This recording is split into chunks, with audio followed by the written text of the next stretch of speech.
আমাদের বোনদেরকে আমি বলবো, আপনাদের স্বামীদেরকে আপনারা বলবেন হালাল উপার্জন করবেন, হালাল উপার্জন করে টাকা পয়সা আনবেন, কম আনেন, আমরা কম খাবো, আমাদের বাকাওয়াতির দরকার নাই। আশেপাশে সবাই জাঁকজমকপূর্ণ জীবন যাপন করে, আমরা করব না, আমরা হালাল খাবো, পরিমাণে কম হবে। আপনি একটা জিনিস নিশ্চিত থাকেন, আপনার ছেলে মেয়ে যেগুলা হালাল উপার্জন থেকে বড় হবে, ওরা এক একটা মহা মানুষ হবে ইনশাআল্লাহ।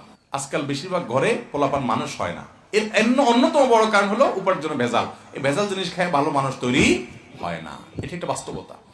কোন এক সালাফ বলেছেন যে কোন এক সালাফ মহিলা বলেছেন যে আমরা আমাদের স্বামীদেরকে বলতাম বাসা যাওয়ার সময়, বের হওয়ার সময় বাসা থেকে, যে হালাল উপার্জন করে আনবেন, যদি হালাল উপার্জন না পান খালি হাতে ফিরে আসেন, উপবাস থাকবো, তারপরে খবরদার হারামের ধারে কাছেও যাবেন না। এখন আমাদের অনেক মা বোন বলে উল্টা, স্বামীকে আরো খোঁচা মারে, অমুকের বাপ সে এত কিছু নিয়ে আসছে, তুমি আজ এত বছর হয়েছে আমাকে এটা দিতে পারলা না, এই মোবাইল সেটটা এতদিন ব্যবহার করতেছি, তুমি এত ফকিন্নি যে এটা আমারে কিনে দিতে পারলা না। ঠিক না বে ঠিক?